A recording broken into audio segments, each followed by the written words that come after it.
नमस्कार दोस्तों, मैं रूपाली कुंभकार आप सभी का हमारे YouTube चैनल DNT एकेडमी में स्वागत करती हूँ। आप लोगों ने जैसे देखा था कि पिछले वीडियो में मैंने बताया था बायोडाइवर्सिटी और उसके प्रकार के बारे में। तो चलिए आज का जो हमारा विषय होगा वो है मेजरमेंट ऑफ बायोडाइवर्सिटी, यानी कि जैव विविधता का मापन तथा इम्पोर्टेंस ऑफ बायोडाइवर्सिटी, यानी कि जैव विविधता का महत्व। तो चलिए दोस्तों देखते हैं कि मेजरमेंट ऑफ बायोडाइवर्सिटी क्या होता है। तो दोस्तों जैव विविधता का मापन यानी कि मेजरमेंट ऑफ बायोडाइवर्सिटी, उसका क्या अर्थ है।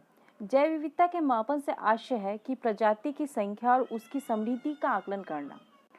यानी कि जैव विविधता के मापन के अंतर्गत प्रजातियों की संख्या और उनके बीच समता के आंकड़ों को संकलित किया जाता है। और दूसरी तरफ प्रजातियों की क्षेत्र विशेष में प्रचुरता क्या है उसका भी आकलन किया जाता है, और प्रजातियों के बीच में क्या समता है उसका भी आकलन किया जाता है। और ये सभी तत्व आपका जो हमारा जो मेजरमेंट ऑफ बायोडाइवर्सिटी है, यानी कि जैव विविधता का जो मापन है उसका अभिन्न अंग है, अनिवार्य अंग है।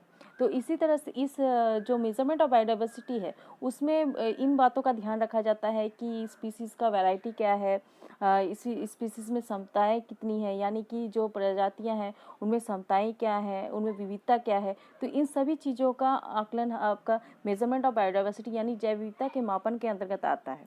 तो जब हम मेजरमेंट ऑफ बायोडाइवर्सिटी के टाइप की बात करते हैं, यानी कि कितने प्रकार से हम मेज़र कर सकते हैं बायोडाइवर्सिटी को, तो उसके अंतर्गत आपका 3 तरह के मेजरमेंट आते हैं। पहला है अल्फा डाइवर्सिटी, दूसरा है बेटा डाइवर्सिटी और तीसरा है गामा डाइवर्सिटी। तो दोस्तों जो जैव विविधता का मापन है और उसकी जो विधियां हैं उसके बारे में हम बाद में चर्चा करेंगे। उससे पहले हमें एक चीज़ की जानकारी पहले प्राप्त करनी होगी, वो है हैबिटेट। टाइप्स ऑफ हैबिटेट के बारे में जानना पड़ेगा, क्योंकि जो है निवास स्थान है किसी प्रजाति का या किसी जीव जंतु का या किसी पेड़ पौधे का, जो निवास स्थान होता है वो बहुत बड़ा रोल प्ले करता है आपका बायोडाइवर्सिटी के मेजरमेंट में। तो इसलिए हमें उसके बारे में पहले जानना पड़ेगा, उसके बाद हम इन तीनों मापन की विधियों का चर्चा करेंगे। तो चलिए देखते हैं कि टाइप्स ऑफ हैबिटेट जो है वो क्या है। तो मेरा पहला जो हैबिटेट है वो है होमोजेनस हैबिटेट और दूसरा है हेट्रोजेनस हैबिटेट। तो होमोजेनस हैबिटेट जो है इसका इसका क्या अर्थ है। होमोजेनस का अर्थ है कि समान समान गुणधर्म वाले, समान प्रक्रियाओं वाले जो क्षेत्र हैं उसके बारे में चर्चा की जा रही है। यानी कि कोई पर्टिकुलर एक रीजन है, उसमें मान लीजिए दो आपका लेक है, लेक का इकोसिस्टम है। उस क्षेत्र में दो लेक हैं और दोनों में लेक का इकोसिस्टम है। तो दोनों में प्रजातियों, लेक के जो इकोसिस्टम में जो प्रजातियां होंगी, चाहे वो पेड़ पौधे हैं जीव जंतु हैं, तो दोनों प्रजातियों में समानता पाई जाएगी। तो इसी को कहते हैं होमोजेनस हैबिटेट। यानी कि उन दोनों दो हैबिटेट जो है, लेक है मेरा, दोनों में एक तरह का समानता है और दोनों में एक तरह के प्रजातियां पाई जा रही हैं, एक तरफ के जीव जंतु पाए जा रहे हैं, एक तरह के पेड़ पौधे ही पाए जा रहे हैं, तो उनमें समानता पाई जाती है। जब हम दूसरा जो है हेट्रोजेनस की बात करते हैं, यानी कि विविधता से पूर्ण, यानी कि डिफरेंट डिफरेंट बायोडाइवर्सिटी की या इकोसिस्टम का बात कर रहे हैं। यानी कि जैसे कि कोई मेरा ग्रासलैंड इकोसिस्टम है और दूसरा एक रीजन है जिसमें मेरा ग्रासलैंड इकोसिस्टम है और दूसरा है मेरा लेक इकोसिस्टम। यानी कि लेक इकोसिस्टम क्या, कि वो पानी वाला इकोसिस्टम है, तो उसके अंतर्गत जो प्रजातियां होंगे या उसके अंदर जो बायोडाइवर्सिटी होगा वो बिल्कुल आपका अलग होगा। और जो मेरा जो ग्रासलैंड इकोसिस्टम है, क्योंकि वो धरातलीय या टेरेस्ट्रियल इकोसिस्टम है, तो उसके अंतर्गत जो भी प्रजातियां या बायोडाइवर्सिटी होंगे वो बिल्कुल बिल्कुल ही अलग होंगे।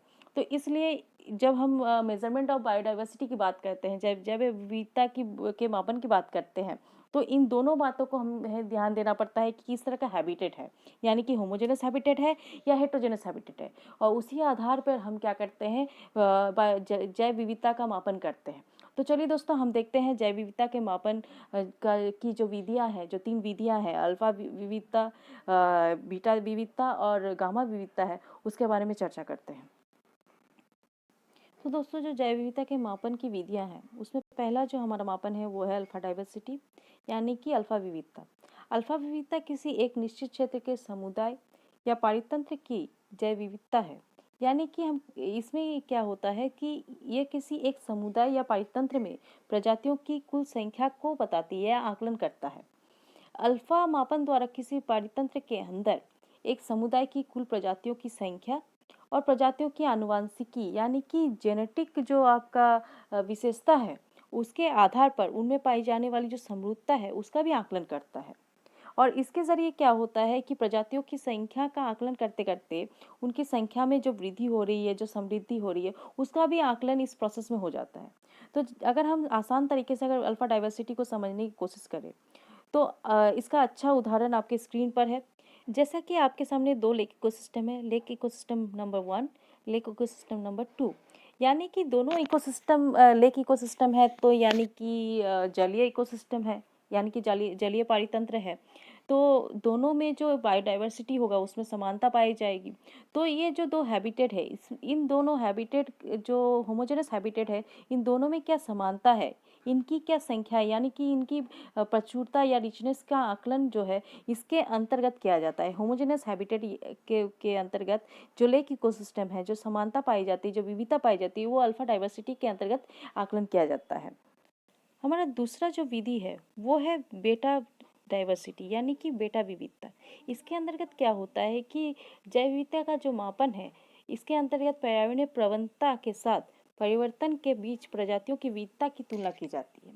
इसके अंतर्गत समुदाय के किसी विशिष्ट प्रजाति की तुलना की जाती है और देखा जाता है कि किस समुदाय से प्रजातियों का कितना पलायन हुआ है। यानी कि आप आसान शब्दों में समझ सकते हैं। आप जैसे स्क्रीन पे देख रहे हैं कि मैंने 2 हेटेरोजेनस हैबिटेट, यानी कि 2 डिफरेंट डिफरेंट हैबिटेट्स के बारे में चर्चा की है स्क्रीन पर।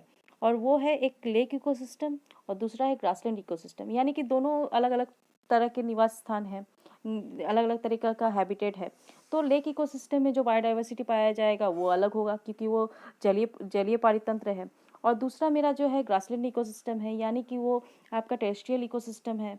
तो कहीं इसमें जो बायोडाइवर्सिटी पाया जाएगा उसमें भी अंतर होगा।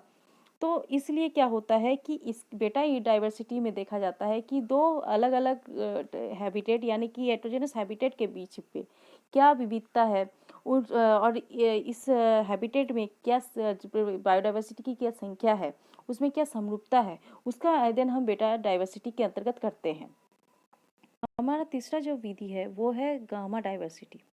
यानी कि गामा डाइवर्सिटी के अंतर्गत क्या होता है कि जैसे कि आप स्क्रीन पे देख सकते हैं कि डिफरेंट डिफरेंट हेटेरोजेनस आपका हैबिटेट है।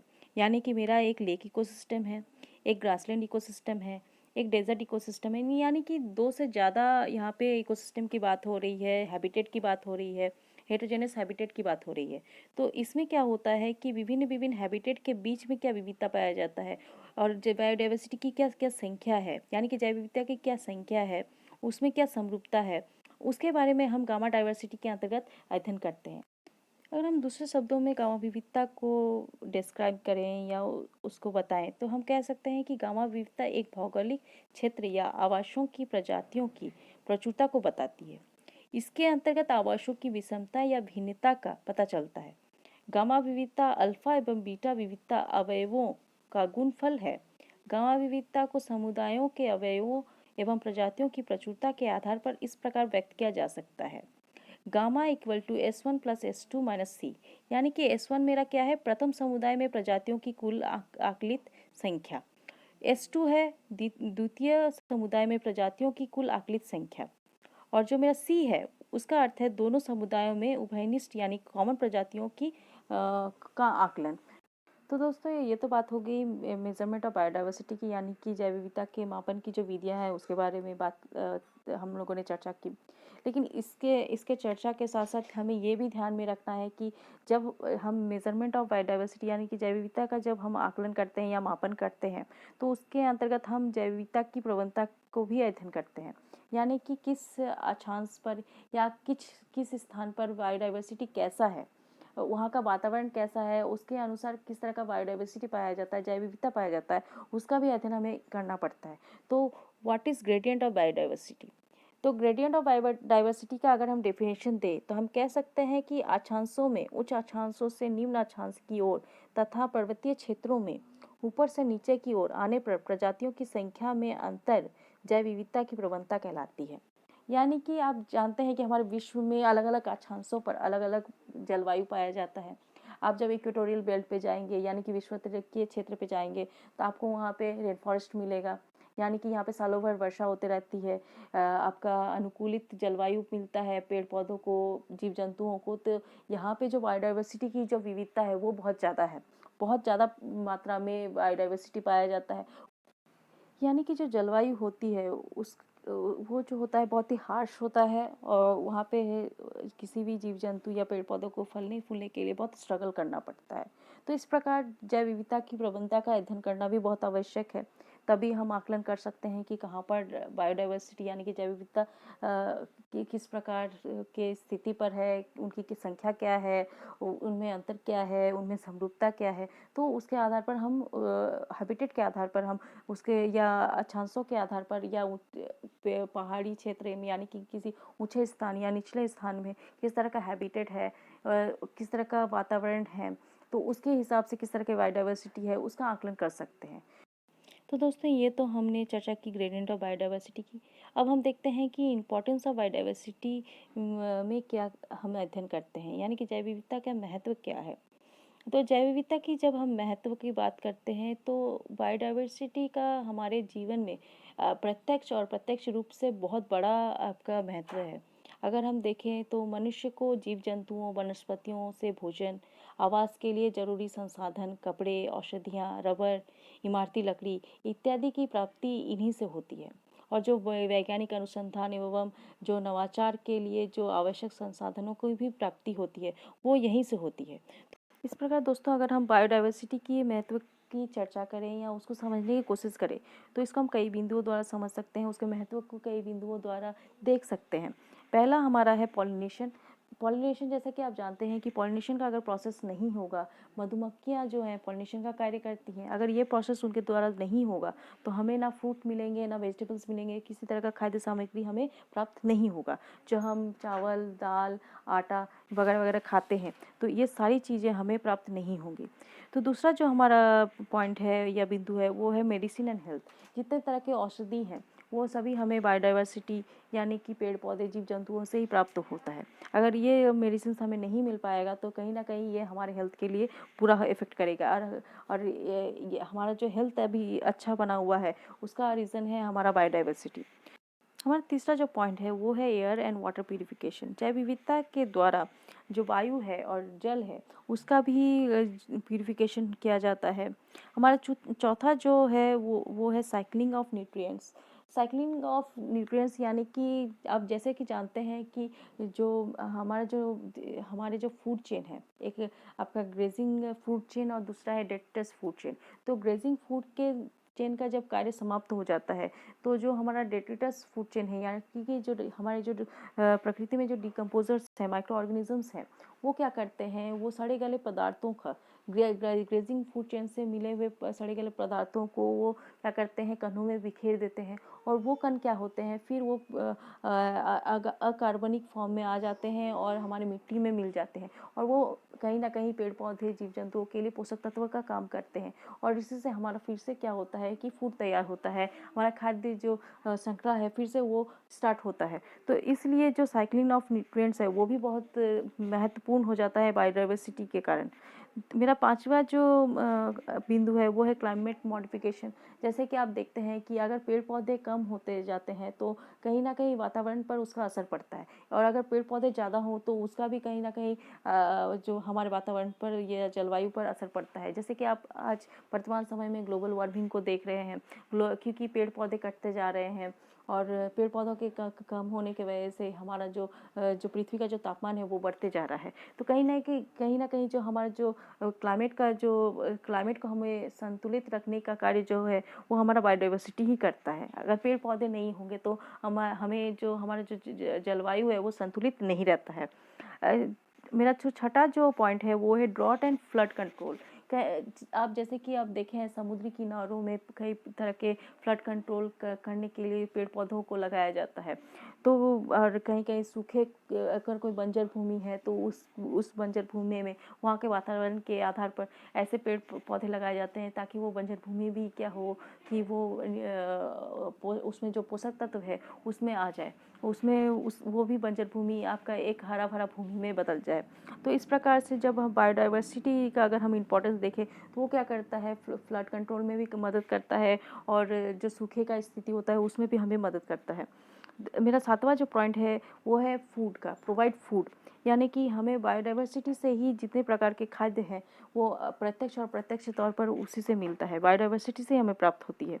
मेरा 8वां जो पॉइंट है वो है इकोनॉमिक इम्पोर्टेंस, यानी कि जितने प्रकार के जो बायोडाइवर्सिटी है कहीं ना कहीं हमें जो इकोनॉमिक जो बेनिफिट्स है वो उन्हीं से होता है। जितने भी प्रोडक्ट हम आज देखते हैं दुनिया में, कमर्शियल प्रोडक्ट देखते हैं, वो सभी हमें बायोडाइवर्सिटी से ही प्राप्त होता है, जैव विविधता से ही प्राप्त होता है।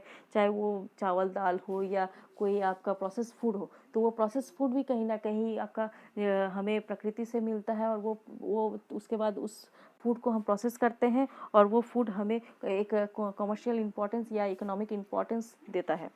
तो इस प्रकार दोस्तों हमने देखा कि इम्पोर्टेंस ऑफ बायोडाइवर्सिटी क्या है, जैव विविधता का महत्व क्या है। तो आज के लिए इतना ही दोस्तों, अगले वीडियो में हम बायोडाइवर्सिटी के बारे में और चर्चा करेंगे। तो आशा है कि आपको लोगों को हमारा जो आज का वीडियो है वो अच्छा लगा होगा। तो दोस्तों आज का हमारा वीडियो आपको अगर अच्छा लगा है तो लाइक कीजिए, शेयर कीजिए, कमेंट कीजिए और सब्सक्राइब जरूर कीजिए। तो आज के लिए इतना ही दोस्तों, नमस्कार।